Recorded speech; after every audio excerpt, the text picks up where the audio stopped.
Hi, I'm Tara from the Marathon Mates. On this episode of the Flying Runr, we will be hosting a follow-up discussion with our very special guest from episode 65, Fleur Cushman. Fleur is the Managing Director of CurraNZ, a natural health supplement product which is sourced from the New Zealand Blackcurrants. CurraNZ has proven to boost performance and recovery, improve weight loss and reduce GI issues, plus so much more. On this episode, we will again hear from Fleur as she provides us with the latest news and research about this little awesome blackcurrant. Are you ready to go? Let's run. Oh, no. Are you ready to run? Let's go. Sorry. Welcome to the thrilling world of the Flying Runr, brought to you by the Marathon Mates.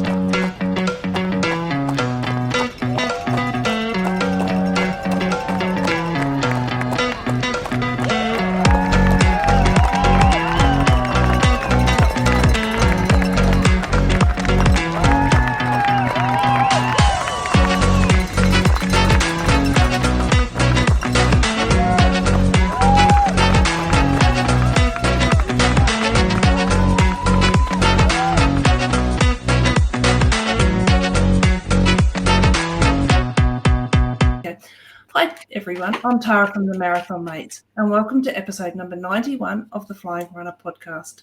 On tonight's episode, we will be talking to a good friend from CurraNZ, Fleur Cushman. Fleur is joining us from New Zealand, and for our loyal listeners out there, you'll remember Fleur from episode number 65 when we spoke to her about the benefits of CurraNZ and the impact it had on my running, particularly at preventing my GI issues when out on the run. So on tonight's episode, we're going to continue the discussion with Fleur.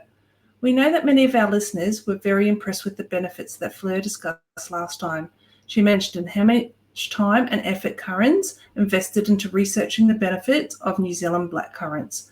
But before we talk to Fleur, let me introduce you to my co-hosts tonight, Tony and Lucia. How are you guys? We've got Tim away. Unfortunately, he has got a little bit of a stomach upset. So we've got the three awesome people tonight. I'm not saying my husband's not, but, welcome on, guys. How are we? Good. How are you, Sarah and Tony? Oh, very good. Very good. So it's weird to be sitting here without Tim either on the other screen or me just by myself. So it's quite a different feeling.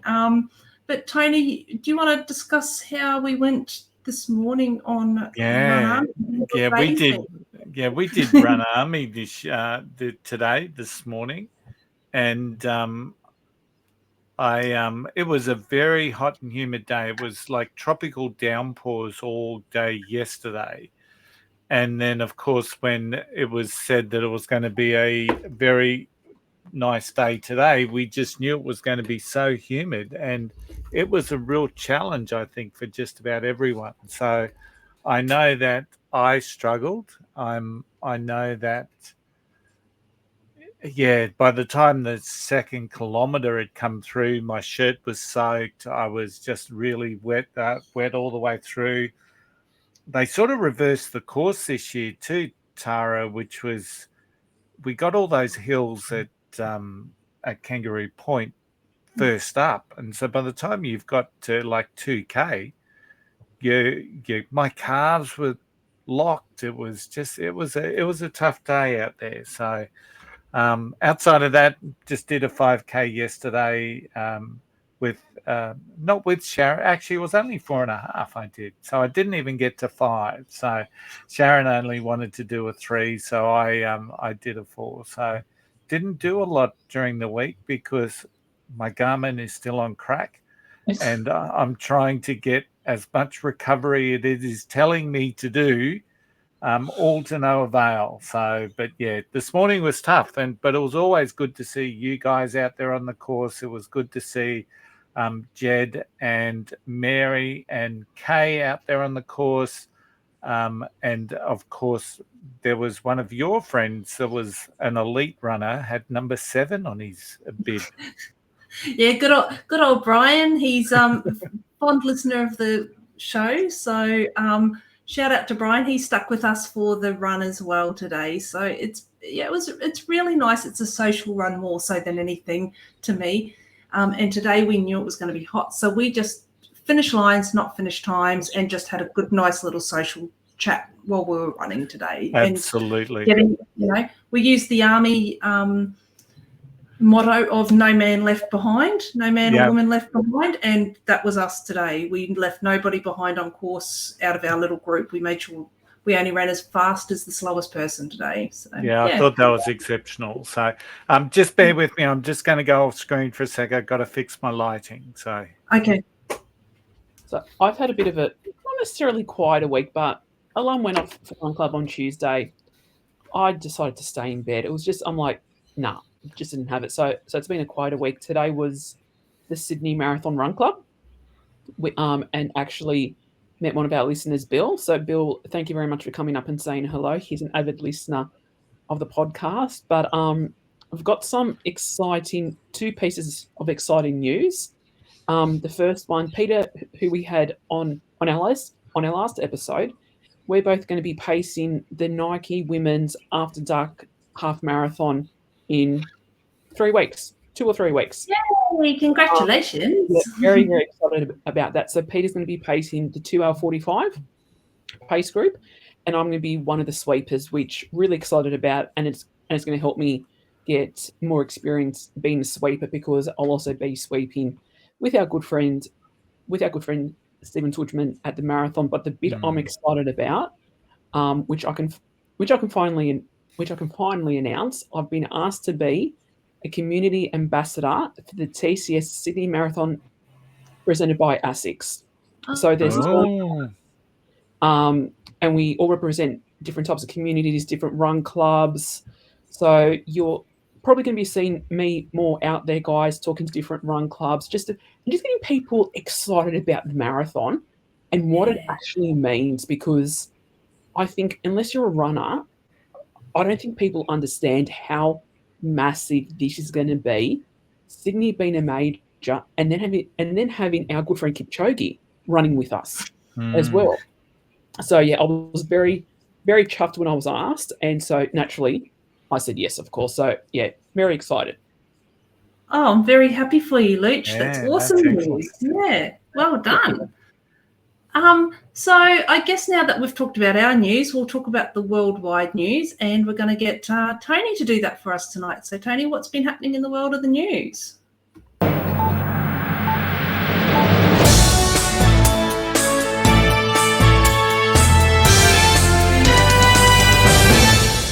Well, there's been a little bit happening around the world, and I'm just taking over from Tim's notes here. So I thought there was a little bit more than what he's put on, but that's okay. I'm not going to ad lib.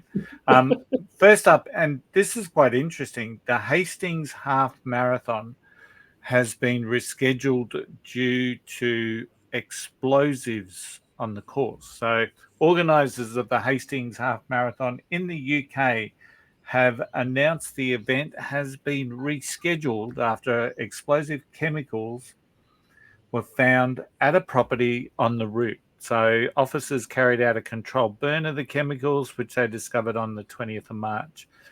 The event was due to be held on the 23rd of March, hence the reason why it was cancelled. So it has been rescheduled for the 5th of October. And of course, participants who had signed up for the March event are able to take part in October. They came out with a statement saying, we're committed to ensuring that entrants still have the opportunity to cross that finish line. So they get about 3,000 runners at that event. So I've never heard of a marathon being cancelled because of a chemical burn. So always a first. Always a first.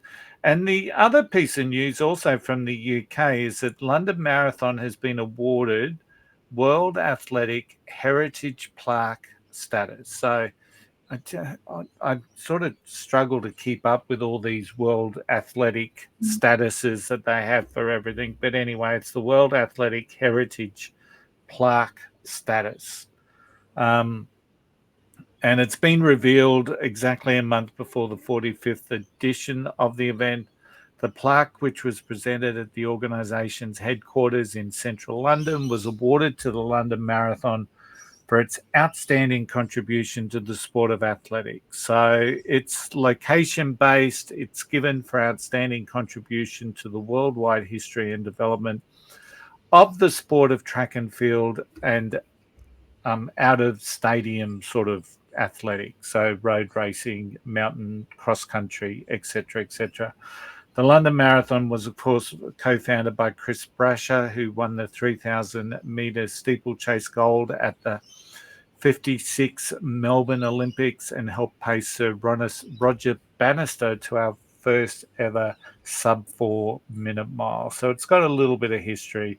And also John Disley was part of the founding. He secured the 3,000-metre steeplechase bronze in the 52 Helsinki Olympics, and later played a key role in the development of the course and the measuring of the course. So that's, I think that's good news for the London Marathon without knowing a great deal around what a World Athletic Heritage Plaque status means. It's obviously well-deserved. It's one of the longer running world major marathons, isn't it? So. Well, I would say that they don't have explosives on the course, so that probably would get them into that category to start with. So obviously they're better than the Hastings Marathon already because they don't have explosives. Yes. And just to add further about London, they've announced the date for next year. So the London Marathon is going to be held on the 26th of April, 2026. So which more information about the ballot will be done in due course. But generally, they open the ballot around the time of the race, like the previous. Well, so we've got it in 3 weeks' time, and about 3 weeks' time is when they're going to open the ballot, is what you're trying to say. Yes. Thank you. Yeah. Which means I can't remember how many rejection emails I'm up to. It's either 9 or 10. So naturally, I'm going to apply because I need to keep the streak going. That's a classic. Actually, one thing that's really noticeable for me this year is the long span of time between Tokyo and then Boston and London. So when you look at the three majors at the end of the year, they pretty much are all over and done with. So we go Chicago, Berlin, Chicago, New York, and it's pretty much 2 or 3 weeks between them all. But it just seems like forever since Tokyo was run, and we're still a couple of weeks away from Boston. So just a really weird observation. But sorry, Tony, I was going to say I was listening to Inside Running podcast last week because they had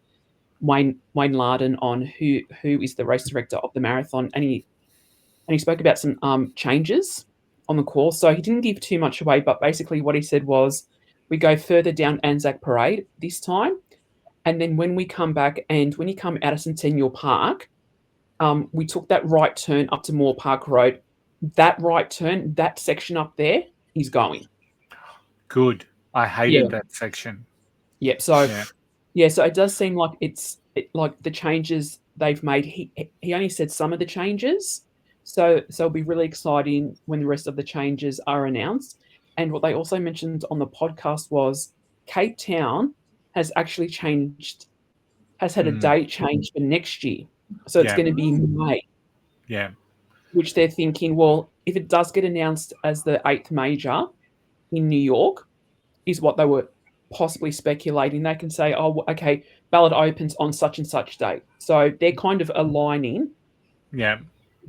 So very interesting that podcast was. It would have been good to get it in between the gap between Tokyo and Boston, but anyway, yeah. So they're sort of preempting and maybe being pushed a little bit by Abbott's to change their date. So that's really interesting. So Tara, that's the news. Excellent. Thank you very much. We've got a dual news team today, Lucia and Tony, so thank you very much. So we're going to go on to our special guest tonight, Fleur Cushman from CurraNZ. And it's hard to believe that it was September last year that we last spoke to her. So, yes.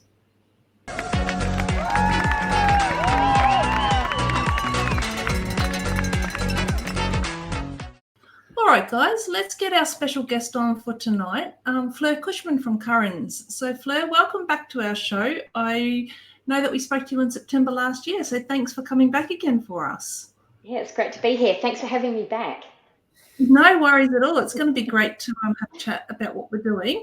So I'm going to kick things off with our first question, if that's all right. But it's going to be, since our last episode, what things have changed for you guys and how have things been going for CurraNZ? Yeah, it's been a pretty busy 6 months or so. I guess one of our lovely end of year highlights was that our US-based ambassador Hayden Hawkes was named the best ultra runner in the world on the planet last year for 2024. So that was a real thrill after his really good success at UTMB and strong showing at Western States. And it was really amazing. He travelled from the States down to New Zealand for the Tarawera Ultra Marathon, and it was just brilliant to meet him there and see him win the 50k race for his season opener. And at that event, we also had some other really nice results from CurraNZ runners. We had a 1-2 in the miler with the men, with Sam Harvey and Simon Cochrane. So that was, a really incredible result and amazing showing from those two. And then more recently, we had in the UK, because I founded the company in the UK, and so we've got quite a strong little business up there. And last week we had a BBC Radio 1 presenter called Jamie Lang thrown into the deep end for a pretty insane ultra running challenge to fundraise for Comic Relief.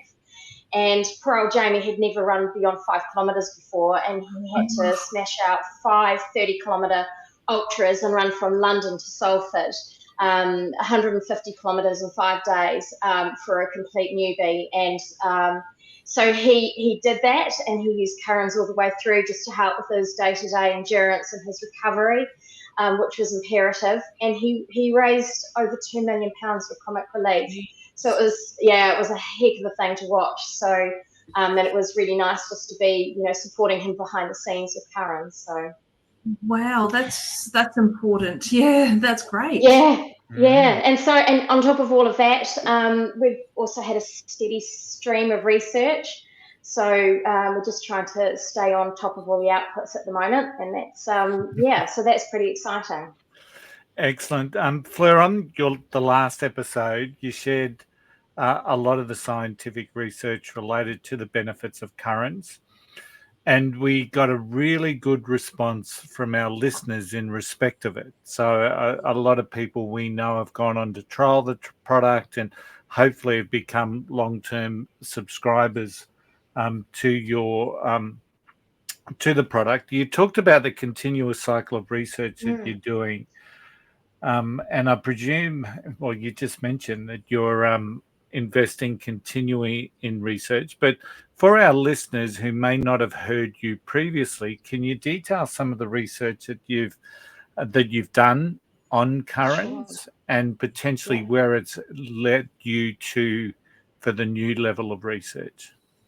Yes, certainly. So we started research in about 2012, and it was initially born of the understanding that blackcurrants, and particularly New Zealand blackcurrants, are very, very high in polyphenols called anthocyanins, and that's because of the very strong ultraviolet sunlight that we have here in New Zealand that really produces a superior berry to blackcurrants grown anywhere else in the world, and also superior to the likes of blueberries, which people commonly associate as being like the king of superfoods, but actually blackcurrants have far higher concentrations of these very special compounds called anthocyanins. And blackcurrants in particular are very well known for their effects on promoting blood flow. They naturally relax the body's blood vessels, and they help to improve the condition of the arteries and blood vessels. So from a pure physiology standpoint, we started looking at New Zealand blackcurrant extract and CurraNZ to see if it would have any potential performance enhancing effect. And we basically struck gold with what we found. And since then, so we've seen that it's better at improving improving endurance rather than short, sharp, duration exercise modalities. And we've been trying to understand all the mechanisms and how it does that. So we've seen that it reduces how much lactate you generate when you exercise across all exercise intensities. And so we've seen, I think we've published almost 10 performance studies now in cycling, running, walking, and climbing, and we've seen that really consistently it will improve your performance, in the lower ranges by about 2.4%, which is incredibly meaningful from a sports performance point of view, and even right up to averages of 11%. So the research has been trying to understand how it works and when it works and how much you need to make it work. And so you certainly, we see that it works better if you take it for a week. It's changing muscle machinery over time and really helps to prime the body to exercise and increases blood flow so that muscles don't have to work so hard for their effort. So we're working with many universities and even hospitals in Europe, America, and Australasia. We have clinical trials going on, and we've just published our 60th peer-reviewed and independent gold standard study. So it's certainly developing, a fair amount of momentum. I mean, I field an awful lot of research requests, month in, month out, and we're getting a lot of interest from the States actually at the moment, which is amazing because the more attention it has and the more we can unlock the secrets of this pretty amazing little berry, the better really. And good things just take time as well, Tony. Research is a real slow-moving beast. So in terms of our recent outputs, so we've been looking at how it improves your fat metabolism. So as well as increasing your blood flow, it changes the way the body fuels, and it makes your body favour fat as fuel, which is a really amazing thing, not only for sports performance, because by burning more fat and having a lower reliance on carbohydrate, you're likely to experience far less fatigue and lactate. But also from a pure health standpoint, if you can burn more fat, it's a good thing. You have better metabolic health outcomes if you're more metabolically flexible and you have a healthy fat burning rate.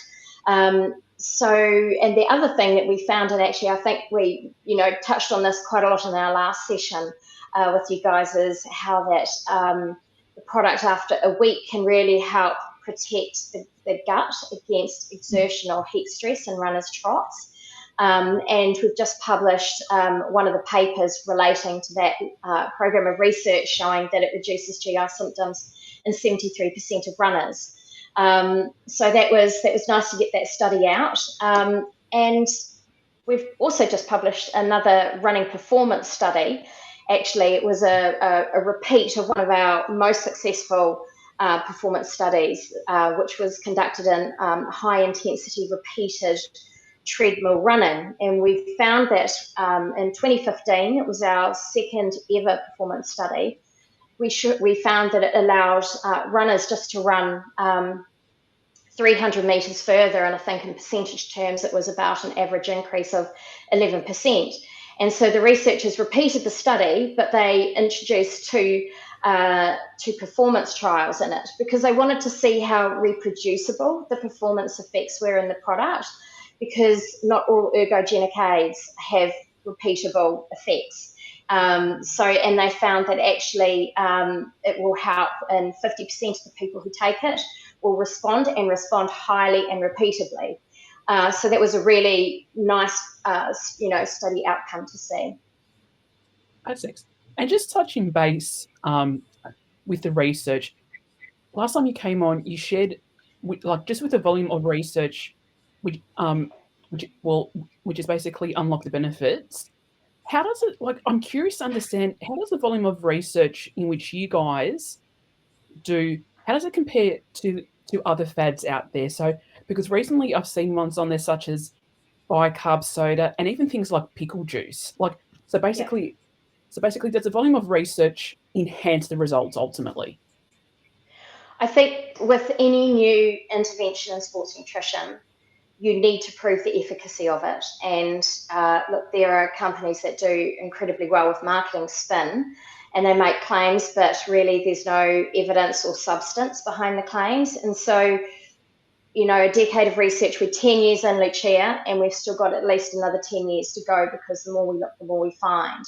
And it won't work in every situation, because nothing ever does. But we have, in a meta-analysis of our data, the researchers declared that actually blackcurrant is one of the most effective legal performance enhancers, only second to caffeine. So that's a really, fantastic finding by, a good review of the research. But I don't know, have you guys heard of the Australian Institute of Sport supplement framework? Because it's kind of like the Bible for a lot of sports dietitians internationally. And what this framework does is it describes the level of evidence for a lot of these things that are used in sports performance, like, as you say, bicarb and pickle juice.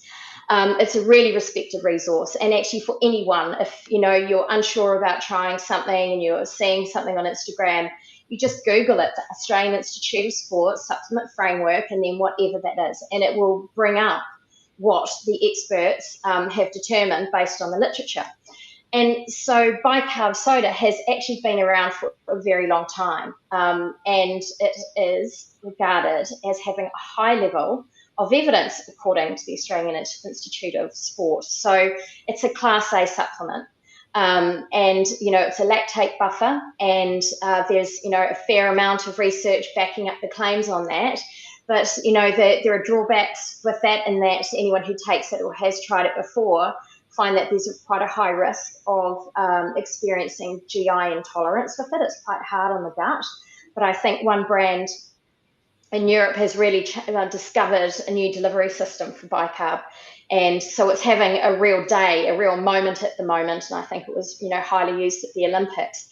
So it's certainly well researched, but it's one of those performance enhancers that tends to work for shorter intensity sporting, modalities. So probably no good if you're going to go out and run a marathon, because it won't give you a sustained performance effect. And you mentioned pickle juice, Lucia, and it is extremely curious, but guess what? The AIS say it's a thing. It's a Class B supplement on their framework, and they say it's a completely legitimate remedy for cramp. So I assure you, if they say it's a thing, it's a real thing. It's a thing. So pickle juice gets the tick. And so having said all of that, blackcurrant appears on the AIS framework as well as a Class B supplement, and it is grouped together with other polyphenols, such as cherry and blueberry. So that Class B supplement means that it has emerging scientific evidence and validity and is worthy of support. So we're pretty pleased with that, because as a small company, research takes an awful long time. So to achieve a Class B category on the AIS supplement framework is a real achievement, and hopefully we will be Class A one day. So just to recap, we've seen in multiple studies that currants can improve performance up to over 10% on average, depending on your exercise task. And we've seen that currants really shines in your longer duration activities. So there you go. That's the view of the Bible. It's a great view, actually, and it's great to have that backed up by a scientific research company that people know and trust as well, which is really important. It's not just a made-up research article or anything like that. It's actually been scientifically proven and backed up by a really reputable company. So I also know you're talking about the benefits of the performance and the recovery.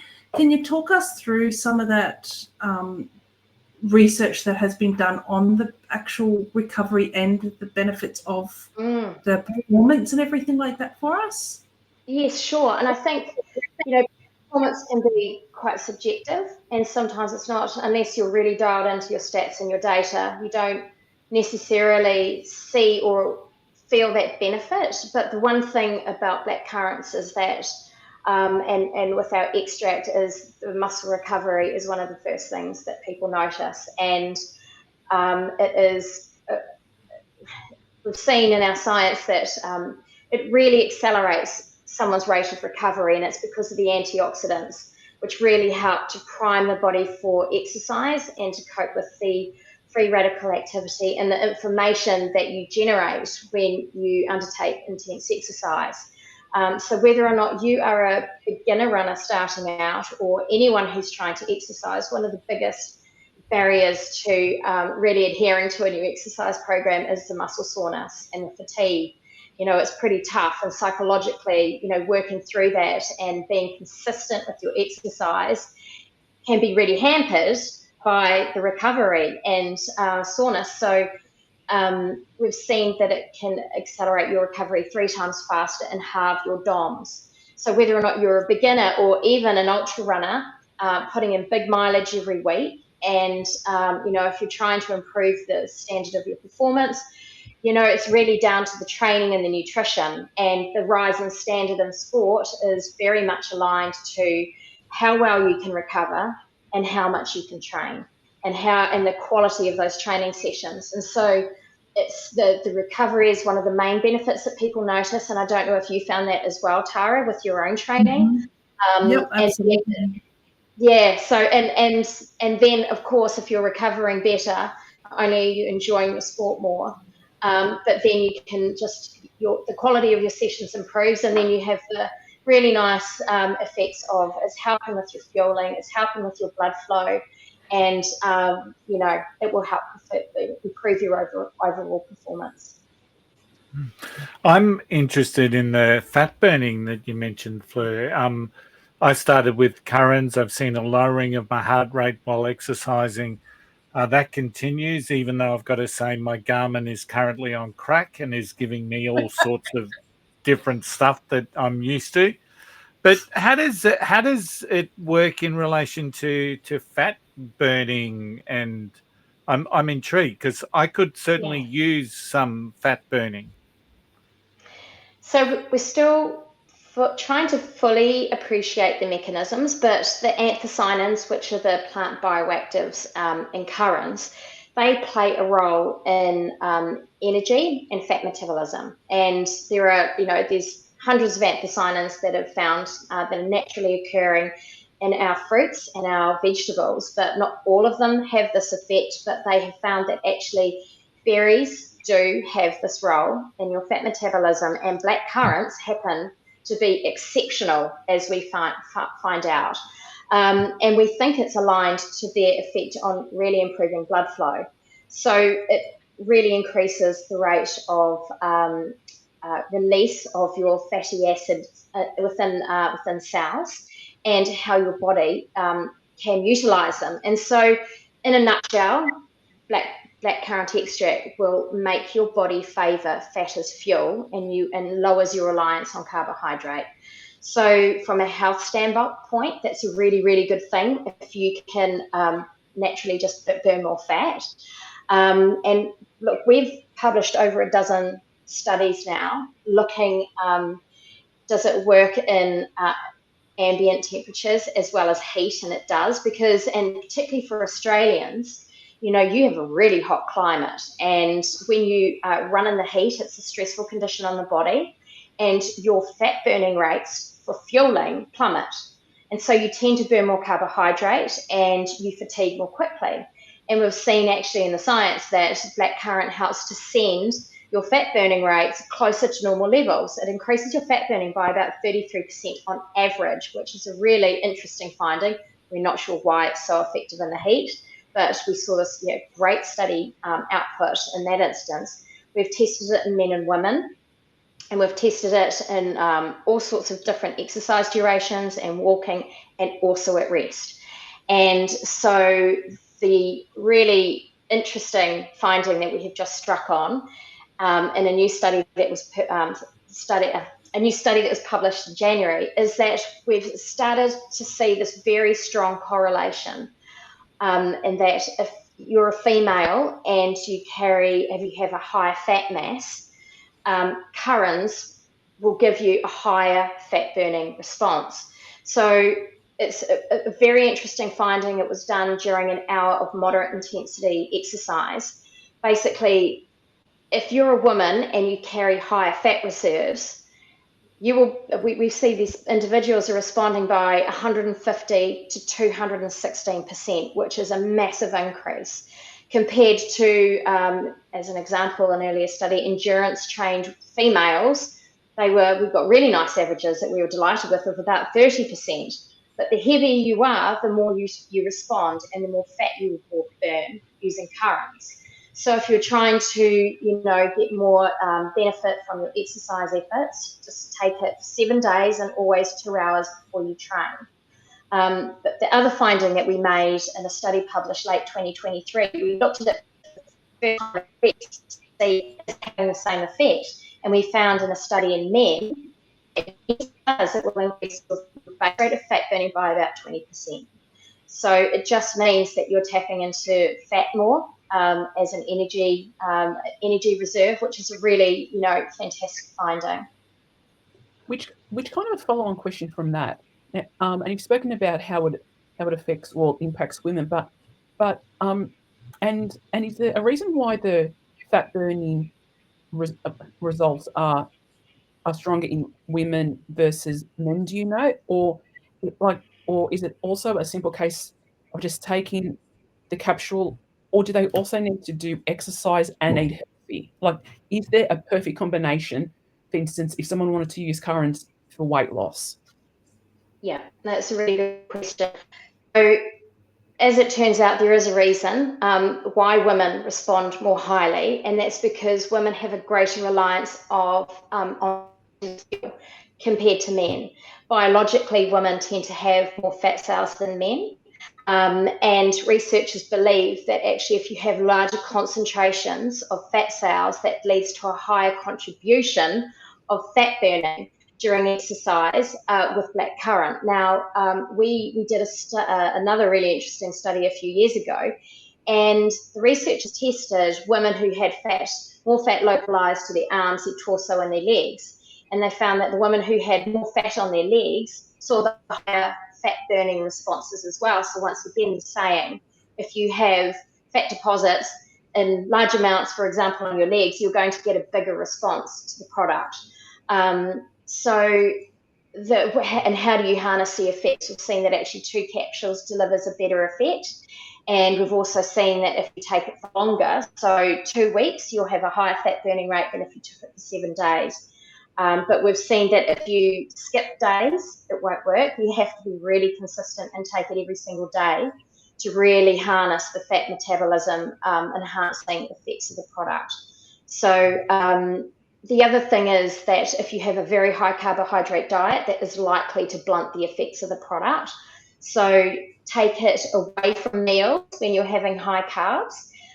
It's good to exercise in a fasted state because that is, very much true to the research, because a lot of the time our subjects only have a very light breakfast and they're tested in the morning, and so exercising in a fasted state is probably going to see, the best responses as well for the fat burning.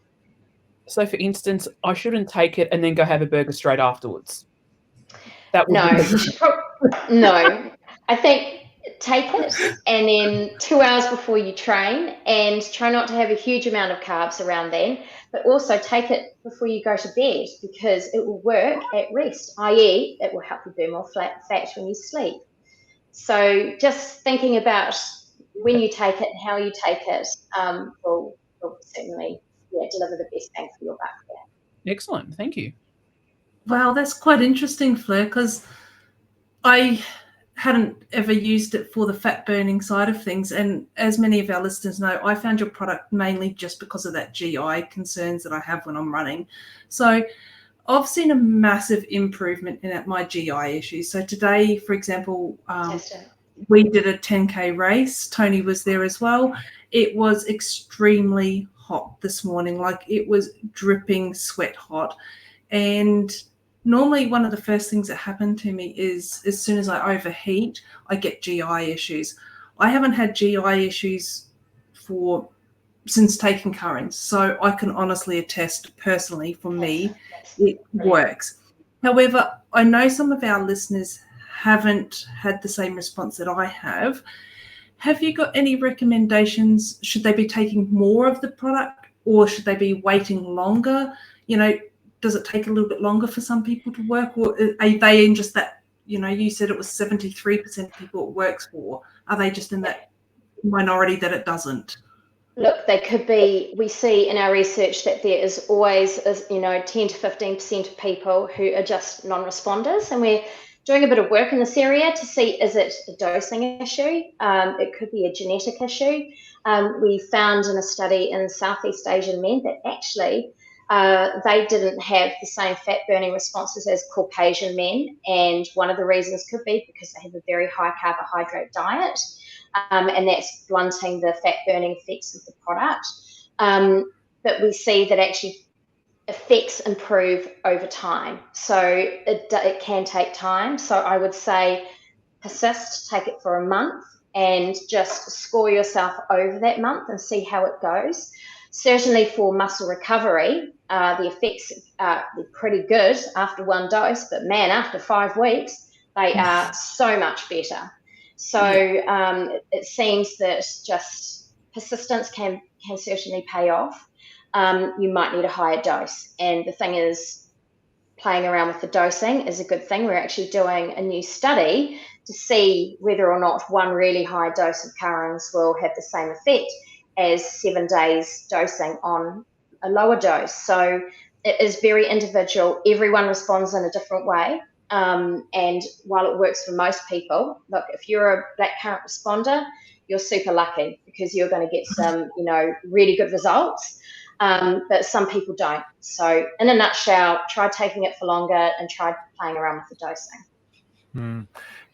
Can you overdose on it, or is there I know you recommend 2 capsules a day. I think last time we spoke that you were doing some tests, as you just mentioned, of what 4 does and how that. But is there a safe limit, or can you, because it's a natural product, is this just one that you can overdose on? I don't know if overdose is the right word. But... No, it's a really good question. It is more. And look, to a certain degree, we're starting to think that it is. Look, our product has a very, very high safety level. You won't start to get any issues unless you're taking in the range of 60 capsules in a sitting, and who would do that? That's just madness, right? So no, there is certainly no evidence to show that there's any harm with long-term use, and we're starting to see that actually taking higher doses could be really beneficial for your gut health. There was a really interesting study published in the States last year, and it was a 6-month trial in menopausal women using blackcurrant extract, and they found actually you needed the higher dose to get this quite, fantastic health outcome, that it's changing your microbiome and increasing the level of good bacteria to the degree that it was influencing the gut-bone axis in these women. And with menopause, women are more susceptible to osteoporosis and losing their bone mineral density. And they found that by changing the effects, in the gut, that the blackcurrant was reducing the incidence of these bone mineral density losses. So, and that was the equivalent of about 3.5 capsules every day for 6 months. And they saw that a lower dose didn't have the same effect. So things can take time, but there are a lot of studies showing the benefits of really high doses. And 1 to 2 capsules of the product actually is very similar to you having a normal serving of blackcurrants, a good generous handful of blackcurrants. You could have that in your breakfast, so it's a normal physiological dose. But I think what we are seeing in some of these studies, and the one you alluded to there, Tony, was actually a one-off dose of 4 capsules on a peak-trained Ironman before Ironman Barcelona, and they saw that it lowered his lactate by 40% over 4 hours of constant power cycling. And it also lowered his heart rate by 10 beats a minute. So that was interesting from several angles, because it showed that if you forget to load, then you can take one big dose before a race and you will still get these benefits. It wasn't testing performance, but it certainly tested a mechanism that is instrumental on performance in terms of your fatigue. And I don't know how many other performance aids have shown efficacy over 4 hours. So that was our first fishing expedition, if you like, to see, does this, benefit people who are undertaking, like proper endurance exercises, like marathoners, like ultra marathoners do. We saw very consistent results across every time point over those 4 hours. So it is interesting. If you're going out and you're racing and you want to put it all out there, then yes, take 4 capsules, because we've seen that can really be of benefit. But of course, do it in training first. You don't want to test anything new on race day. That's the golden rule. And just make sure that there's no, bowel tolerance issues. There shouldn't be. The nice thing about the capsules is we've taken out all the fibre and we've just left the anthocyanins and the goodness in there. So, without any fibre, it's very gentle on your gut, and it shouldn't have any effect or negative effect in that sense. Very, very interesting. So what's next for CurraNZ? Like, are there any new products coming soon, or any partnerships with any of the sporting organisations? Yeah, so we're starting to work on some new products, but we're a bit too early in our development phase to go public with the products yet. Hopefully in the next 6 to 12 months, we'll have an update there. But certainly in Australia, in terms of news, we're working on getting into more retail outlets, and we're now in Wild Earth stores, so we're really pleased with that. In terms of our ambassador team, we are starting to work with Anna McKenna, who is a professional ultra runner, and she's got a really exciting year on the international calendar this year.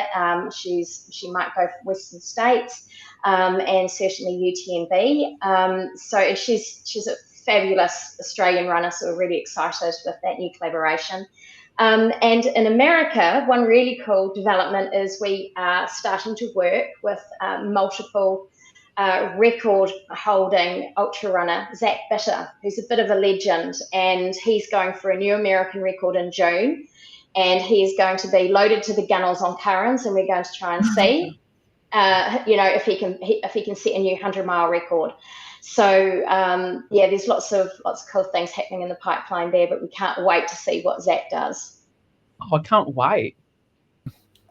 That's so cool. So, Fleur, if people want to know more about the research, where can you direct them to?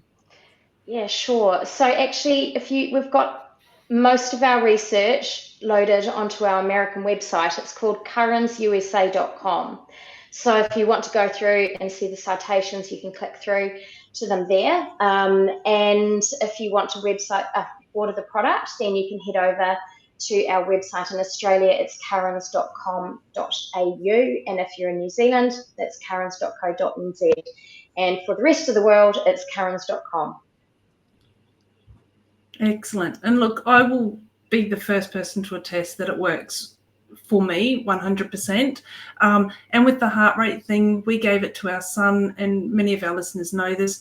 We gave it to our son before his half marathon last year, and it lowered his heart rate by about probably 10 to 15 beats per minute for the whole entire marathon. And he had never taken it. It was 2 hours beforehand, gave it to him, never tried it before, and his heart rate stayed so low for the whole entire thing. He's just like, am I actually running? So he was super impressed, and he's 19. And we've also got another friend who's in his 60s, 65, and his heart rate used to be up around about the 185 mark, just running 7-minute pace.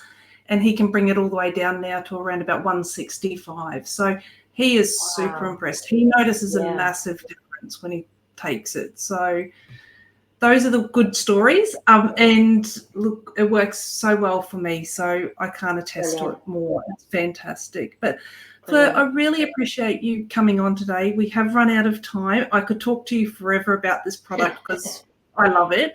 But we've really enjoyed you on as usual, and we've learnt a lot about this product. So if our listeners want to try it, we do have a Flying Runr code for everybody that has been set up for us. So everyone that wants to try this product, there's going through the CurraNZ or the CurraNZ website. Yep. You can just enter the discount code of Flying Runr 20 at the checkout, and you can get 20% off your first order. And I actually have mine now set up on a subscription, so I don't even have to think about it. It just automatically comes to me, so I don't run out. So yes, but I think I'll be trying the 4 capsules a day, 2 in the morning and 2 at night, just to see what the fat burning side of things more so than anything. But yeah, thank you so much. I really appreciate it, and safe travels back to the UK. Thank you so much. Thanks so much for having me on. All the best, guys. Thank you so much.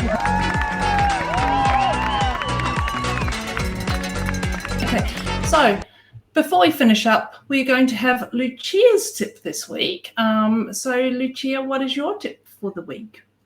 Now, we know, so my tip for the week is focused around diet. So we know that sometimes what works for me, we know definitely won't work for everyone. So what I'm going to talk about is what you should do and what you should try, because as we say time and time again, don't do anything new race day, train for it.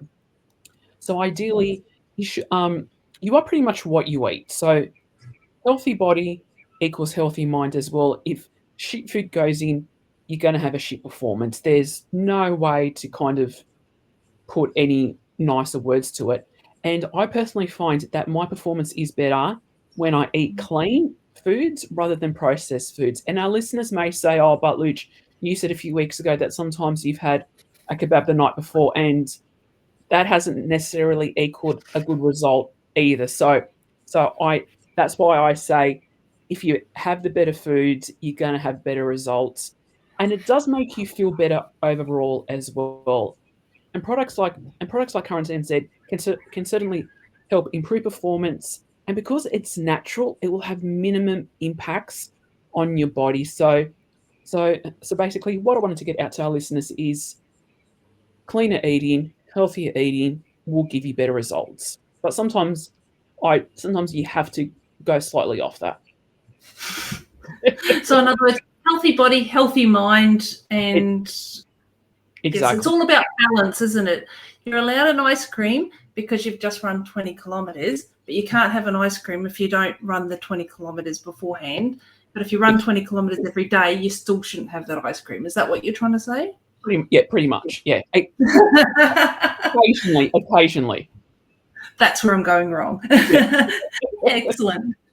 Thank you very much for that, Lucia. So before we finish up this episode, we're going to get Tony to talk about what's on for next week for us. Next week, we're talking all things the Boston Marathon. We're going to reminisce about our own journeys in Boston, what we really loved, what we maybe didn't love, but it's the oldest marathon event in the world. So, and Patriots Day, it's held on Patriots Day, and that's not too far away, I think the 21st of April. So we will talk about our experience and memories. And Boston is an amazing week. So when you land there, it's certainly an amazing weekend.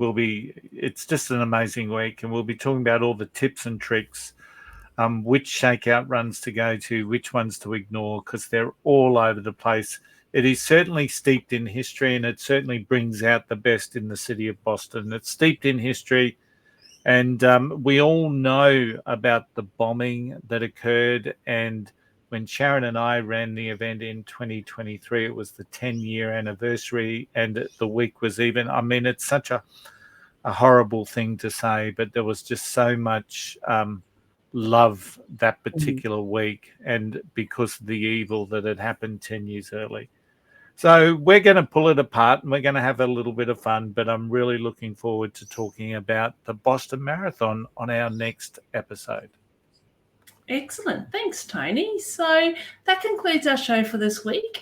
Big thank you to Fleur for sharing her time with us and talking about the research that's been done on this wonderful product. So once again, just remember you can order that if you would like to on any of their websites that you would like to. Please make sure it is their website if you want the discount, and if you want that discount, it's Flying Runr 20 at the checkout, and you'll get a 20% off your first purchase.